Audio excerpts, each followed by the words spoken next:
del Vernier por un delta T del Vernier. Después hacemos un cambio de variable y obtenemos una ecuación una ecuación del error en función de todos los parámetros que son factores de incertidumbre. En ese momento, ¿qué hacemos para obtener los coeficientes de sensibilidad?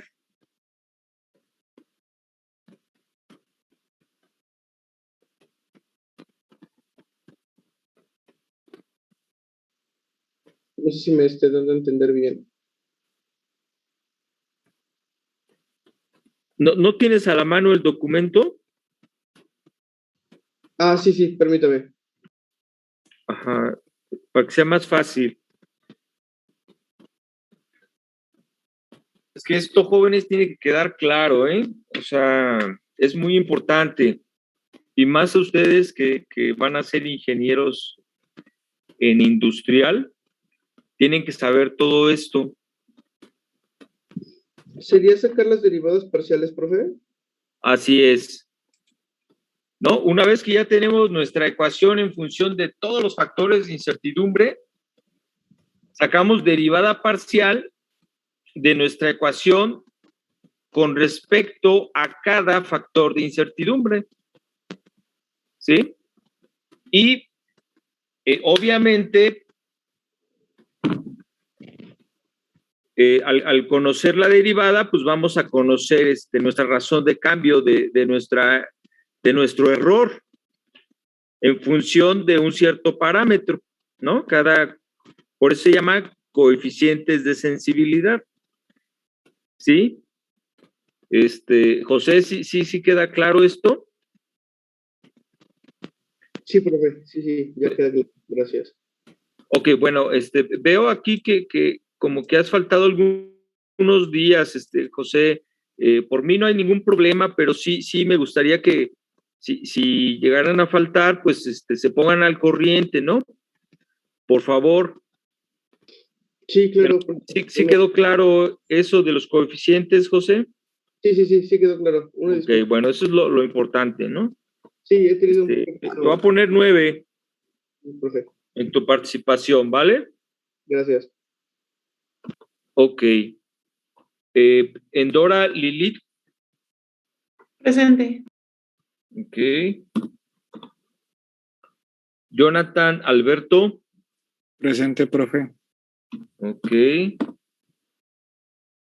Giovanna Abril. Presente, profe. Ok.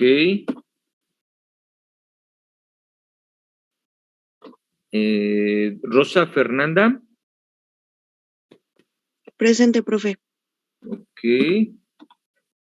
Natalia Pérez. Presente, profe. Ok. Ángel Gabriel. Presente, profe.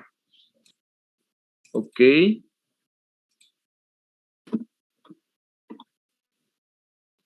Milagros Guadalupe. Presente. Milagros, tu compañero nos platicó ahorita de los coeficientes de sensibilidad. A partir de ellos, ¿nos podrías decir cómo llegamos a la incertidumbre total combinada? Ok. Eso recuerdo que era el cuadrado del coeficiente de sensibilidad por el término que fue derivado y es la suma de cada término multiplicando por el término que fue derivado. Al cuadrado también, ¿verdad? Sí. Así es una suma de cuadrados, ¿verdad? Sí. Ok. Bien. Bien, Milagros. Gracias. Martín Leonardo.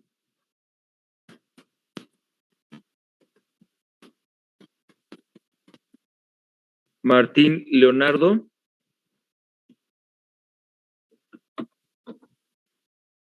Eugenio Alejandro. Presente. Ok, Eugenio.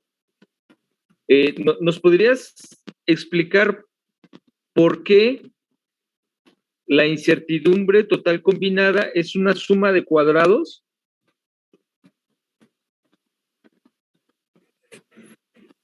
De lo que de lo que leí en el documento, lo que entendí que era la incertidumbre total combinada era juntar prácticamente todos los errores para crear como tal un error en conjunto. O sea, como su nombre dice, es la suma de todos los errores. Es lo único que le había entendido, pero el por qué no lo había entendido muy bien. Solamente recuerdo eso. Ok, es correcto. Ya una incertidumbre total combinada, pues está en función de todos los errores, ¿no? De todos los factores de incertidumbre, ¿sí? Como bien dices, Eugenio, ¿verdad? Como bien dices, y es una suma de cuadrados porque es como una resultante. ¿Sí te acuerdas que mencionamos eso? No me acuerdo. Ajá, que es una suma de resultantes porque consideramos que los errores, ¿qué son? Para tener una resultante así, suma de cuadrados, entonces los errores, ¿qué tipo de cantidades son?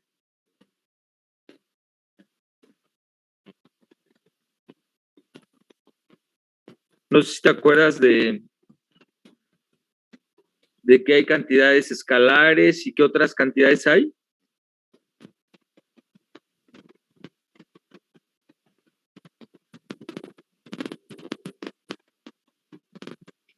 No, no me acuerdo. Hay cantidades escalares y cantidades vectoriales, ¿no? Entonces, la suma de cuadrados que tenemos para el cálculo de la incertidumbre total combinada, pues se parece a una suma de vectores, ¿sí estamos? Una suma vectorial.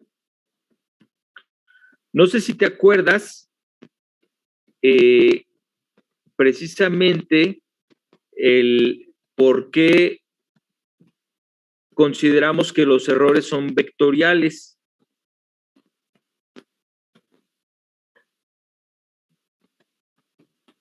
Lo vimos en la unidad 2.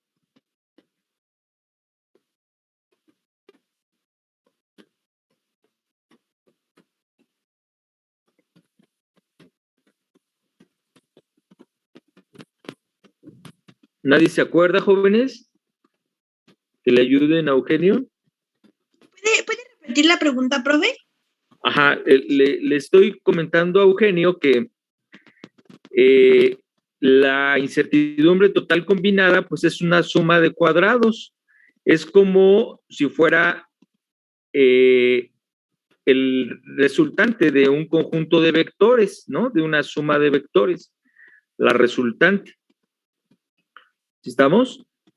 No sé si se acuerdan que en la unidad 2 vimos por qué los errores se consideran vectores.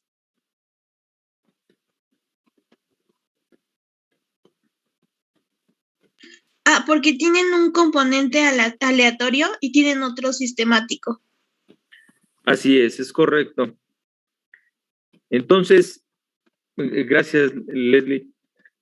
Entonces, fíjense bien, jóvenes, eso es muy importante, ¿no? Lo que acaba de decir su compañera, porque cada factor de error, cada error, consideramos que tiene una componente aleatoria y una componente sistemática, ¿sí?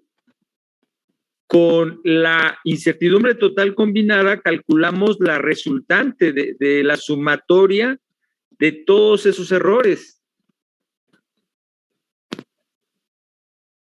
Nada más conocemos la resultante, no podemos conocer la dirección de los errores. porque no sabemos la dirección de las componentes. ¿Sí estamos? Entonces, eso es importante que lo veamos, ¿no? Ok, gracias, Leslie. Eugenio, ¿sí queda claro? Sí, profe. ¿Sí? Ok, bueno, tienes 9. Ok. Y Leslie, ¿ya habías participado en este departamental? No, profe, apenas. Ok, bueno, ya, te pongo, es la que sigue en la lista, ¿no, Leslie Fernanda? Sí, soy yo. Ah, ok, perfecto, ya tienes tu participación completa, ¿vale? Tu 10, ¿ok? Muy bien. Sí, está bien, profe. Pero pregúnteme algo, porque estoy preparada. Si quieres que te pregunte algo, de hecho ya iba a Algo empezar a pasar sencillito. lista porque ya no nos va Está a dar bien. tiempo de lo demás. Pues si quieres Ok, mañana la siguiente clase, ¿vale? está bien. Ok. Juan Manuel. Presente. Ok. Juan Carlos Joapsin.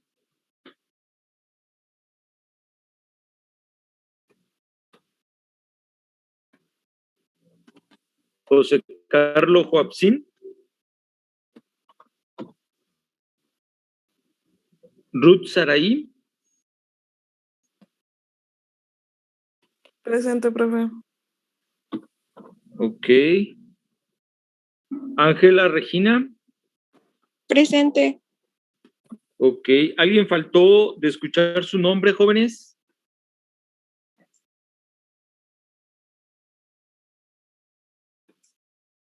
Ramírez Leonardo, no.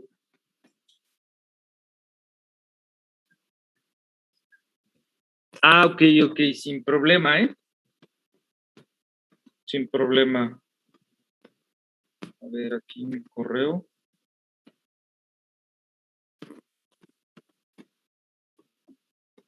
Ok. Ajá. Sí, no sé. Ok, bueno. Leonardo. Me ha de haber mandado el otro correo, pero bueno. Sin problema. ¿Va? Ok, bueno, ¿qué video nos quedamos de la lectura del Vernier, jóvenes? Ya terminamos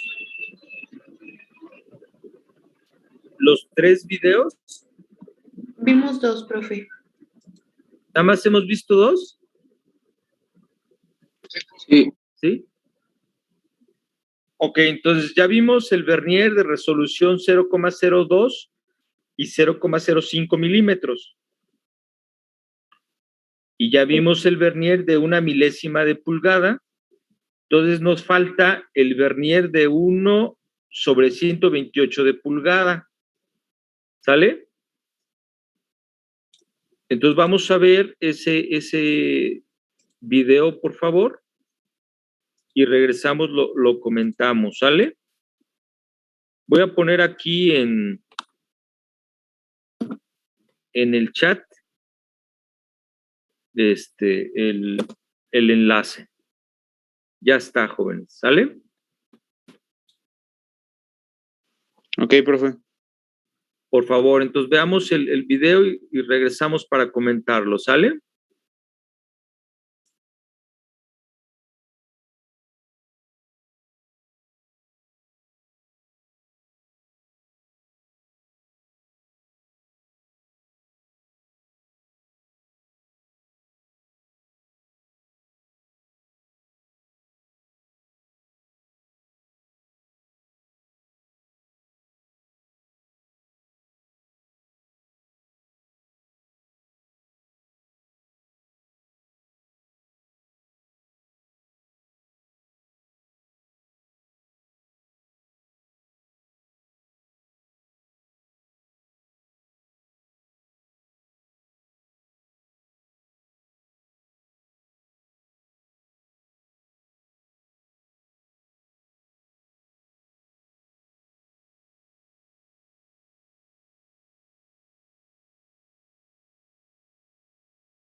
¿Y es rápido? Ya está afuera. Didi, simplifica tu día. As students, we're constantly evaluated on the quality of our writing, on essays, homework, internship applications. What I love about Bien, en esta ocasión vamos a continuar o vamos a finalizar, mejor dicho, esta serie de lo que es el calibrador Vernier, utilizando la escala fraccionaria, un 128avo de pulgada como medida fundamental. Recordando entonces algunas partes principales del calibrador Vernier, insisto en esto, las mordazas para medir interiores, las mordazas para medir exteriores, tornillo de fijación, la regla fija, la lengüeta de medir profundidades, las escalas en pulgadas y la escala en milímetros, el tornillo o la tuerca deslizante o el freno. Eso va a depender de cómo se los han enseñado a ustedes. Esas serían las partes principales y siempre vamos a recordar cómo se usa el calibrador Vernier. Si no han visto los videos anteriores, el primer video hablamos sobre la escala milimétrica, en el segundo video hablamos sobre la escala en milésimas de pulgada y en este tercer video vamos a hablar sobre la parte fraccionaria. El calibrador Vernier nos sirve para medir exteriores, para medir interiores, para medir alturas, para medir ranuras y como base de referencia para medidas lineales y para trazar centros en algunas piezas, como marco de referencia. Bien, analicemos entonces lo que nos compete en esta ocasión, la pulgada y sus principales divisiones. Recordemos entonces que tenemos la pulgada, la división entre 0 y 1. Si cortamos esto a la mitad, vamos a tener media pulgada. Si la cortamos otra vez a la mitad, vamos a tener 1/4 de pulgada, 2/4, 3/4 y 1 pulgada. Si cortásemos el 1/4 de pulgada a la mitad, tendríamos 1/8, 2/8, 3/8, 4/8, 5/8 de pulgada, 6/8, 7/8 y 8/8, que sería 1 pulgada. 8 entre 8 es 1. Si cortáramos el octavo a la mitad, tendríamos 1/16 de pulgada, que es la medida más pequeña que vamos a encontrar en la regla fija.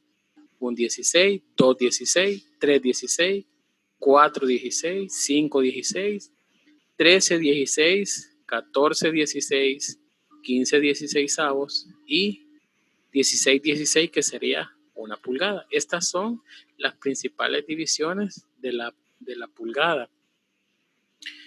Bien, ahora estudiemos la subdivisión del 16, porque podemos seguirlo fraccionando. Si yo divido el 16, el 1/16, a la mitad voy a tener un 32. Un 32, 2 32 me hacen un 16. Si yo divido un 32 a la mitad, voy a tener un 64avo. Aquí tendría un 64, 2 64, 3 64avos y 4 64avos me hacen un 16. Y si divido un 64avo a la mitad, voy a tener la medida más pequeña, la que se puede dividir fraccionariamente, la pulgada, que sería un 128avo. Entonces, en un 16 tengo 8 128avos. En un 16 tengo 2 32. Y en un 16 también tengo 4 64avos de pulgada. Eso es importante que lo tengamos presente, porque lo vamos a necesitar para tomar algunas medidas del calibrador Vernier. En la industria y en el comercio se encuentra muchísimo uno con estas medidas, con las medidas en 32avos y en 64avos, sobre todo en las brocas que se utilizan en el comercio, ¿verdad? Vamos entonces a estudiar lo que es el calibrador Vernier bajo esta modalidad. Entonces, aquí tenemos lo que es la pulgada. Si dividimos la pulgada a la mitad, tendríamos media pulgada aquí, a la mitad tendríamos 1/4 de pulgada, a la mitad 1/8, y de 1/8 la mitad sería un 16, que es lo que recordamos un poco qué es lo que tenemos aquí. Miren, un 16 es la medida más pequeña que tengo yo en la regla fija. Y que en el nonio, en esta ocasión, en el nonio hemos dividido este 16 en 8 128avos. Este sería un 128, 2 128, 3, 4 128, 5, 6, 7 128 y 8 128, que sería lo que tengo aquí en la parte superior.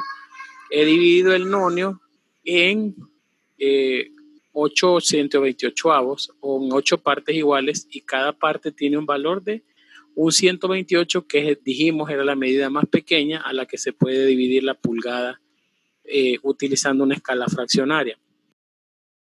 Veamos un poco cómo funciona este asunto. Hagamos un primer ejercicio.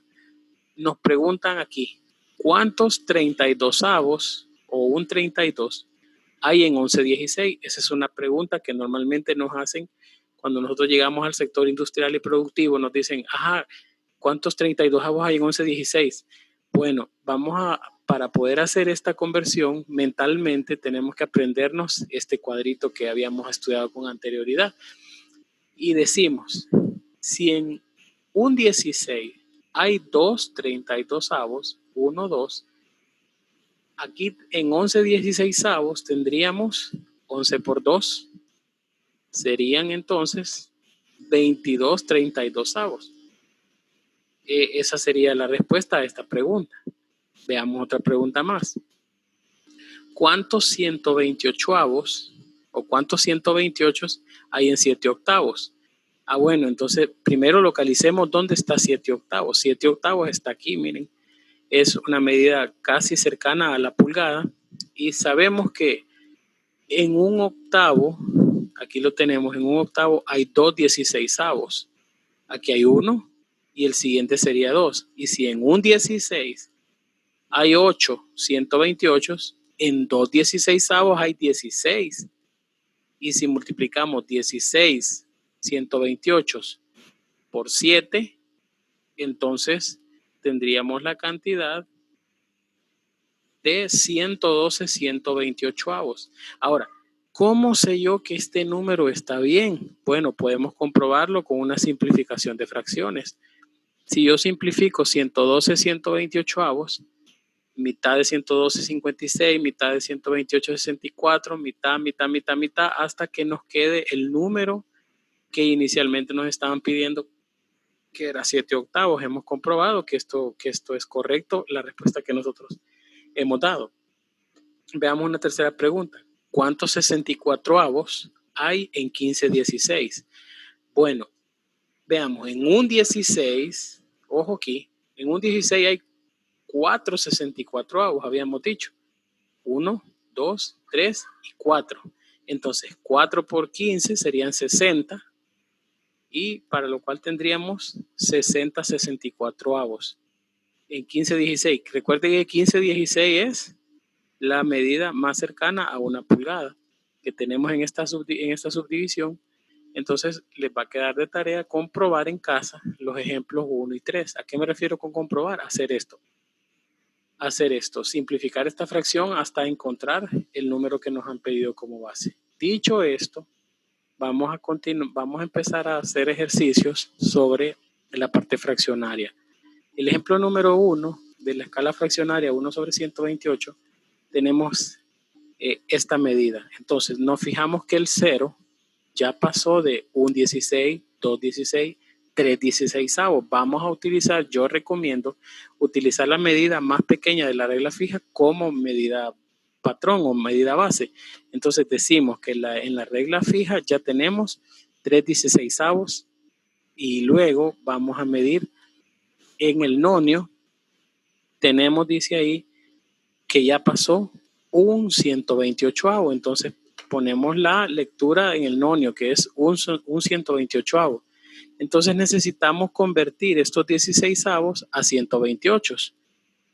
Y el procedimiento sería, si en un 16avo hay 8 128avos, entonces en 3 16avos serían 3 por 8, habrían 24 128avos. Y le sumamos en este caso, el 128avo del nonio y hacemos la suma. 24 128avos más un 128. Si ustedes recuerdan, en la suma de fracciones de igual denominador, se copia el denominador y se suman los numeradores. En este caso, la lectura final sería 25 128avos. Este sería el primer ejercicio. Recuerden que siempre nos movemos de izquierda hacia la derecha. Veamos el ejemplo número 2. Aquí tenemos un ejemplo de un número que está entre 0 y 1 y contamos. 1, 16, 2, 3, 4, 5, 6, 7, 8, 16, 9, 10, 11, 12, 13, 14 16avos. Esa es mi medida en la regla fija. Entonces lo ponemos 14 16avos. Luego voy a contar cuántos 128 han pasado en el nonio. Pues 1, 2, 3 128. Y digo, mi lectura en el nonio es 3 128. ¿Qué tengo que hacer? Convertir este número a 128. ¿Cómo? Bueno, el procedimiento es, si en un 16 hay 8 128avos, en 14 16 habrían 14 por 8, 112 128avos. Y luego tendríamos que hacer la suma de sumar 112 128avos más 3 128avos y tendríamos la respuesta o la lectura final de 115 128avos. Quiero que notemos algo. Estos números, como en el ejemplo anterior, no se pueden simplificar porque no son compatibles, o de repente podríamos simplificarlo, pero podríamos dejarlo así también, en 115 128avos. El ejemplo que sigue, si vamos a hacer uno simplificando y llegando a una respuesta más concreta. Veamos el tercer ejemplo. Aquí tenemos también un número parecido. Decimos 1, 16, 2, 3, 4, 5, 6, 7, 8 16avos, 9, 10, 11, 12, 13 16avos. Entonces ponemos en la lectura de la regla fija 13 16avos. En el nonio tenemos entonces un 128, 2 128. Tenemos 2 128avos.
tener una medida final en la regla fija de una pulgada, 48,128 más 7 para tener una medida final de una pulgada y 55,128. No se puede simplificar, por lo tanto no puede utilizar esa. Bueno, tenemos tareas para sus casas, resolver datos fundamentales de su video,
Ok, jóvenes, ¿sí alcanzaron a ver ya todo el video?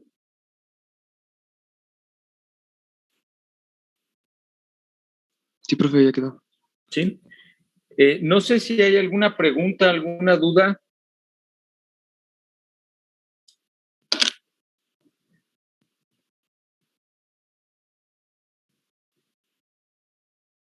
¿No? Creo que no, profe. Ok, entonces, bueno, en este punto ya podemos hacer el reporte del vernier. Sí, el reporte del vernier pues va a consistir en que me hagan un reportito donde expliquen, ¿verdad? La lectura del vernier en sus 4 escalas, ¿no? Las 4 resoluciones distintas.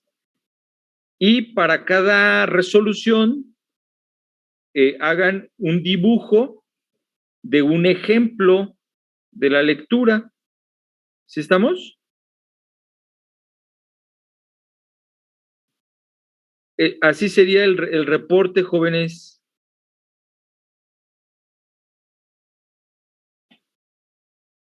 No sé si hay alguna pregunta. No, todo bien, profe. Todo tranquilo, ok. Bien, entonces, si no hay preguntas acerca de la lectura del vernier, ni preguntas acerca del reporte, pues vamos a continuar con el micrómetro. Sí, entonces voy a compartir con ustedes otros videos para que podamos ir viendo los micrómetros. ¿Ok?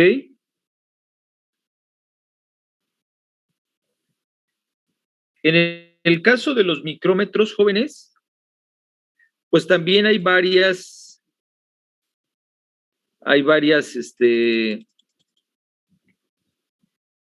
¿cómo se llama? Resoluciones. Por ejemplo, en el sistema internacional hay resolución de 0,01 milímetro y de 0,001 milímetro. ¿Sí? Resoluciones. Y en el caso del sistema inglés, hay resolución de 1 milésima de pulgada y de 1 10 milésima de pulgada. ¿Ok? Entonces, también, así como hay varias resoluciones, también hay varios intervalos de medición. Por ejemplo, en el sistema internacional hay micrómetros que van de 0 a 25 milímetros. ¿Sí? Hay otros micrómetros que van de 25 milímetros a 50 milímetros. ¿Sí? Cuando nosotros vamos a comenzar a medir, jóvenes, con el vernier o con el micrómetro, tenemos que verificar el cero. ¿Sí? ¿Esto qué quiere decir? En el caso del vernier, el verificar el cero es cerrar las mordazas y ver que el cero de la escala nonio coincida con el cero de la escala principal. Eso es verificar el cero. Y es necesario que verifiquemos el cero antes de cada lectura. ¿Sí? Jóvenes, ahí si pudieran prender su camarita, algunos, por favor. Ajá.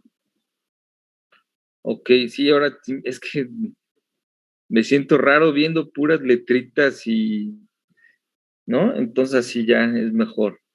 Entonces les decía, para comenzar a hacer una medición, ¿no? Como ya hemos visto, pues tenemos que hacer varias lecturas. Entonces, fíjense bien, antes de cada lectura, cuando usamos el vernier y usamos el micrómetro, tenemos que verificar el cero.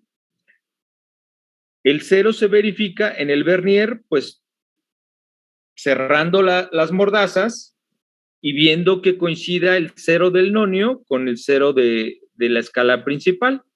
Eso es verificar el cero en el vernier. En el caso del micrómetro, como les comentaba, hay diferentes intervalos de medición. En el intervalo de medición de 0 a 25 milímetros, pues tenemos que cerrar el husillo y el yunque y ver que el cero del nonio coincida con el cero de la escala principal. Así es verificar el cero en ese caso. Pero cuando tenemos un micrómetro que comienza en 25 milímetros y termina de medir en 50 milímetros, cuando adquirimos este tipo de equipo, viene un patroncito, un cilindrito de 25 milímetros. Entonces, el verificar, aquí no sería verificar el cero, sería verificar el punto inicial. Como mi instrumento, mi vernier, mi micrómetro va de 25 milímetros a 50 milímetros, entonces el punto inicial pues son 25 milímetros. Ahí tengo que verificar el punto inicial. Entonces tengo que colocar en mi micrómetro, tengo que colocar mi patrón de 25 milímetros para empezar en el punto de inicio, que son 25 milímetros hacia 50 milímetros. ¿Sí estamos? Entonces, este procedimiento se tiene que hacer antes de cada lectura. ¿Por qué se imaginan, jóvenes, que tenemos que hacer la verificación del cero o del punto inicial en estos instrumentos? ¿Por qué se imaginan? Porque puede estar descalibrado. Entonces, eso afectaría las lecturas que se vayan a hacer. Ok. Bueno, casi no hay manera, fíjense bien, jóvenes, casi no hay manera en que yo me dé cuenta que un instrumento esté descalibrado, a menos que ya vea yo el certificado de calibración y ya no esté vigente. En ese momento, pues le digo, este instrumento le falta su calibración, ¿verdad? Pero el verificar el cero es por dos razones importantes. Una que yo creo que es la que a lo mejor querías mencionar, que es el que tengamos la misma referencia, empecemos siempre en el mismo punto inicial. ¿sí? Por eso verificamos el 0. Y otra razón importante, si ustedes se acuerdan en sus clases de estadística, nos decían que los datos deben de ser independientes unos de otros, ¿verdad? Para tener una muestra representativa. Entonces, para lograr que cada lectura sea independiente una de otra, verifico mi 0 o verifico mi punto inicial antes de cada lectura para lograr esos dos objetivos. Uno, para que los datos sean independientes unos de otros, las lecturas, y que siempre tengamos el mismo punto de origen. ¿Sí estamos? El mismo punto de inicio. Esas son las dos razones por las cuales es importante que verifiquemos el 0 antes de cada lectura. O sea, si nosotros vamos a hacer una medición y ya sabemos que en la industria al menos tenemos que hacer 5 lecturas, con el vernier, por ejemplo, entonces tenemos que, antes de cada lectura, verificar el 0, o sea, verificar el 0 5 veces, antes de cada lectura. ¿Sí estamos? Esto es importante, jóvenes. Es muy importante. ¿Por qué? Porque así como voy a empezar yo en el mismo punto, mi misma referencia, mis datos van a ser representativos en mi medición, porque van a ser independientes uno de otro. ¿Ok? Entonces, eso es importante. Les sigo comentando, también hay micrómetros, así como hay micrómetros de 25 a 50 milímetros, hay micrómetros de 50 a 75 milímetros. Y hay micrómetros que comienzan en 75 milímetros y terminan en 100 milímetros. Y así se van, de 25 en 25. ¿Por qué? Porque el tornillo micrométrico, pues mide 25 milímetros, o sea, casi la pulgada, digamos, ¿no? En el sistema inglés, pues hay micrómetros de 0 a una pulgada, hay micrómetros de 1 pulgada a 2 pulgadas, hay micrómetros de 2 pulgadas a 3 pulgadas, y obviamente, pues hay patrones de pulgada para probar el punto de inicio del de 1 pulgada a 2 pulgadas. Hay patrones de 2 pulgadas para probar el punto de inicio de 2 pulgadas a 3 pulgadas y así sucesivamente. ¿Sí estamos?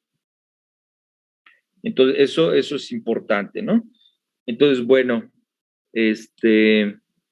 voy a compartir el otro link para poder empezar los micrómetros, ¿vale? Entonces voy a compartir el link del micrómetro de resolución 0,1 milímetro. ¿Ok?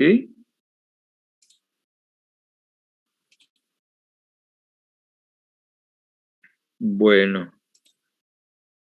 Entonces, ahí va. No sé si se puedan comunicar con Milagros, es que como que le está costando trabajo entrar para que le comuniquen el link.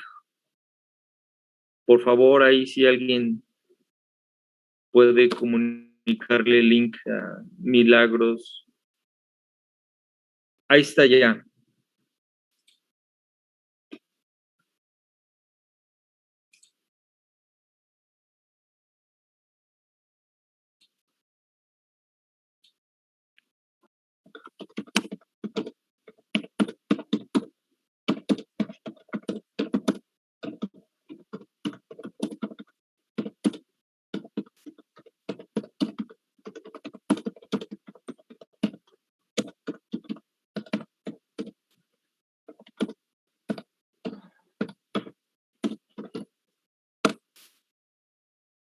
¿Ok?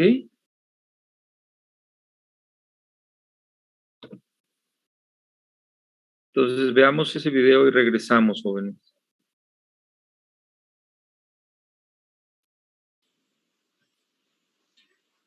Bueno, en esta ocasión vamos a hablar acerca del micrómetro. Vamos a iniciar una serie de tres videos con las diferentes escalas, la escala centesimal, la escala milesimal en milímetros y la escala milesimal en pulgadas.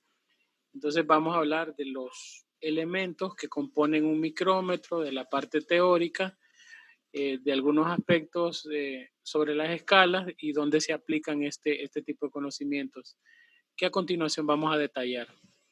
El micrómetro, también denominado tornillo de Palmer, viene de la palabra griega, esta palabra micrómetro, micros y metrón, que podríamos decir entonces que es la combinación de medir cosas pequeñas o de medir o de tomar medidas muy pequeñas.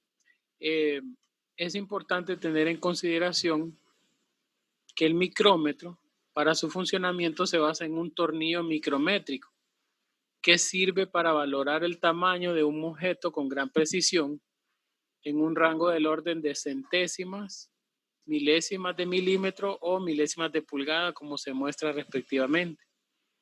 Para el estudio de este video y de los videos que siguen, vamos a hablar acerca de los tamaños de 0 a 25 milímetros, de 25 a 50, de 50 a 75 y así sucesivamente. Y para el caso de las pulgadas, pues los tipos de instrumentos están calibrados de 0 a 1 pulgada, de 1 a 2, de 2 a 3 y se dan en saltos discretos de 1 en 1, según sea la necesidad.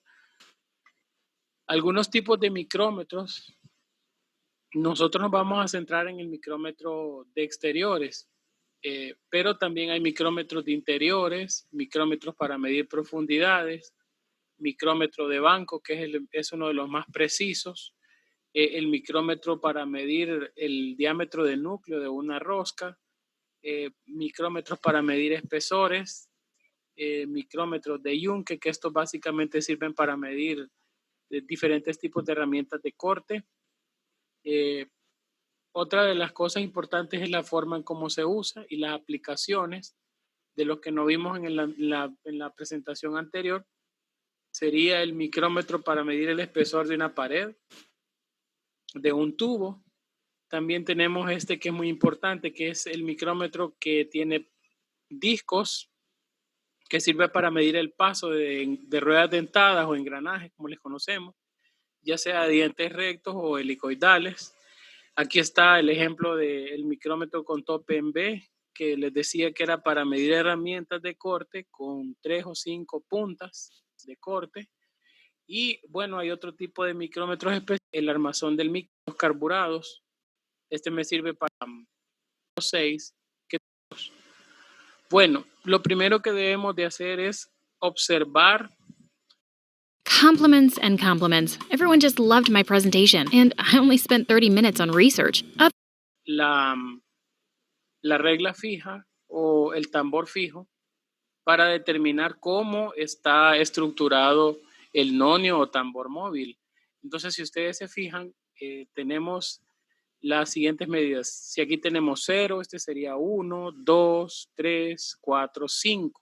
Entonces decimos que en la parte superior son milímetros enteros y en la parte de abajo tendríamos entonces medios milímetros, lo que significa que entre 0 y la primera división hay una distancia de 50 centésimas.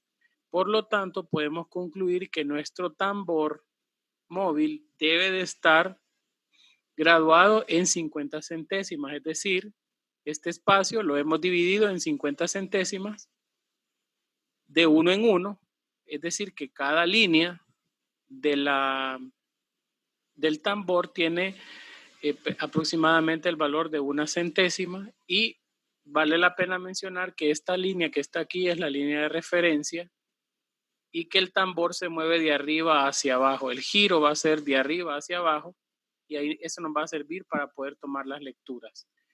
Bien, algo importante que debemos de considerar es que cada micrómetro, tiene una graduación de 0 a 25, de 25 a 50, de 50 a 75, como ya les había dicho, en este caso es de 0 a 25. Este dato es muy importante. Recordando o repasando un poco, entonces decíamos que esta línea son las líneas de los milímetros, estas son las de los medios milímetros, esta sería entonces, para dar un ejemplo, aquí tendríamos 20 milímetros, 21, 21.5. En este caso, por ejemplo, tendríamos aquí la medida en el tambor de 0.02 centésimas. Y bueno, esto sería el uso de la escala. Vamos a hacer un primer ejemplo para ver cómo funciona esto. Entonces, tenemos nuestra primera lectura. Lo primero que debemos de determinar es el rango. En este caso es de 0 a 25. Entonces, bueno, en nuestra cuenta empieza en 0. Decimos 1, 2, 3, 4, 5, 6, 7, 8, 9, 10. 10.5, 11, 11.5. Esa sería la medida del tambor fijo, 11.5 milímetros. Ahora lo que sigue es tomar la lectura del tambor móvil. Entonces, como se desplaza de arriba hacia abajo, el 0, que lo tengo aquí, ya pasó de mi línea de referencia. Entonces cuento cuántas líneas ha pasado. Bueno, 1, 2, 3, 4, 5, 6, 7, 8, 9. ¿9 qué? 9 centésimas de milímetros. Lo que me resta entonces ahora es hacer la suma de ambos para tener una lectura final de 11.59 milímetros para este caso. Vamos a ver un ejemplo número 2. En el ejemplo 2, lo primero que deben hacer ustedes es fijarse el rango. En este caso, el rango otra vez es de 0 a 25 milímetros. Y contamos. Arriba ya tenemos 5, 6, 7, 8, 9, 10, 11, 11.5 aquí abajo, 12. Esa sería mi medida en el tambor fijo, 12 milímetros. Y tengo entonces aquí ahora la medida del tambor móvil y me fijo que de arriba hacia abajo el 5 ya pasó el 10, 11, 12, 13, 14 y está justamente en la línea de 15 centésimas. Por lo tanto, la lectura de mi tambor móvil es de 15 centésimas de milímetro. Hago la suma y tendría una lectura final de 12.15 milímetros. Vamos a ver un ejemplo número 3. En el ejemplo 3, lo más importante es conocer el rango. Tenemos un rango de 200 a 225. Estamos hablando de un micrómetro bastante grande que normalmente se utiliza en la industria para tomar medidas de ejes cigüeñales o también de cilindros de bloque de motor de carro pesado. Ya estamos hablando de cuestiones industriales. Entonces estaríamos estudiando un micrómetro bastante grande, pero la medida es la misma. Vamos a tomar la medida inicial 200, entonces aquí sería 205, 210, 215, 220, 221, 22, 23, 23.5, 24. Aquí tendríamos una lectura de tambor de 224 milímetros. Y ahora vamos a ver en el tambor móvil o en el nonio de nuestro micrómetro y decimos de arriba abajo ya pasó el 20, 21, 22, 23, 24, 25 ya pasó también y en la línea de referencia tengo a 26. Entonces escribo que mi lectura en el tambor móvil es de 26 centésimas de milímetro. Ahora hago la suma de ambos y tendría entonces una lectura final de 224.26 milímetros, que sería la lectura del ejemplo número 3. Veamos un cuarto ejemplo. Bien, en este caso, lo que podemos ver a continuación, lo primero es el rango. Eso es lo que voy a recomendar siempre, que fijemos el rango de la máquina, del instrumento para poder dar una lectura correcta. El rango que tenemos es de 50 a 75. Entonces, mi conteo, empieza en 50. Si aquí es 50, 51, 52, 53, 54, 55, 60, porque le he sumado 5 aquí, 60.5, 61. Eso es lo que yo tengo en el tambor fijo. Ahora me voy a fijar en el tambor móvil o en mi nonio del micrómetro. Y veo que de arriba a abajo ya pasó el 0, 1, 2, 3, 4, 5 y 6. Entonces escribo que ha pasado 6 centésimas de milímetro, hago la suma de ambos y puedo dar una lectura final de 61.06 centésimas de milímetro. Voy a asignar una tarea para este video. Deja tu respuesta en la caja de comentarios. Debes de tener en consideración el rango que va de 0 a 25 y tomar la lectura. Bien, y habrá una tarea número 2 que también le pido que deje su respuesta en la caja de comentarios. Y el rango que nos dan en esta tarea es de 150 a 175 milímetros. Así que por mi parte, solo me resta anunciarles el siguiente video, que hablaremos sobre las milésimas de los milímetros, y un tercer video de milésimas de pulgada. Por mi parte, gracias por su atención. Si les ha gustado este video, no olviden darle me gusta y suscribirse al canal. Por mi parte, muchas gracias y que Dios les bendiga.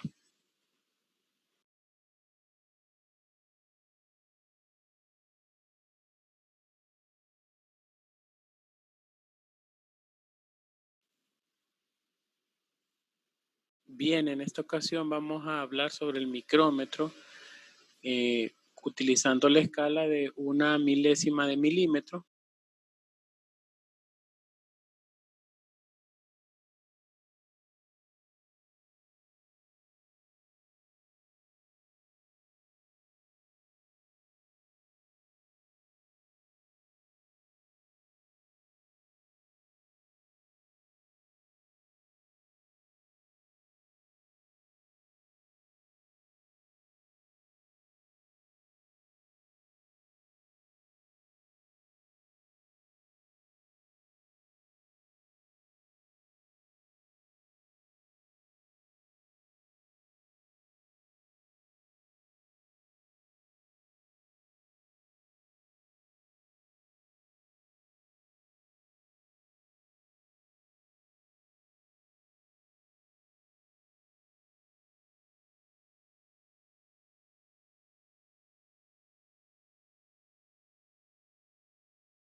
Jóvenes, ¿ya acabaron de ver el video?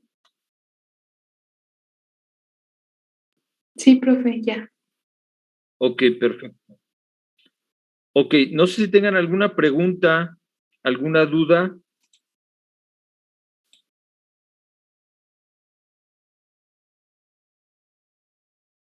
Todo claro en la lectura del micrómetro, ¿no? Este micrómetro, si ustedes se fijaron, pues primero tienen que ver el intervalo de medición, ¿no? Si comienza en 0 o si comienza en 200 milímetros, etcétera, ¿no? ¿Sí estamos? Y luego ya hay dos escalas. Una es la escala principal que está en el tambor fijo y otra es la escala nonio que está en el tambor móvil. Entonces, es muy semejante a la lectura del vernier, porque la lectura del vernier, acuérdense que es la lectura de la escala principal más la lectura del nonio. En este caso es semejante, tenemos que leer la escala principal del micrómetro y sumarle la escala, en la lectura de la escala nonio del micrómetro, ¿no? Y ya tenemos la lectura final. ¿Ok? Entonces, bueno, ese es en resumen, ¿no? Y también la cuestión de la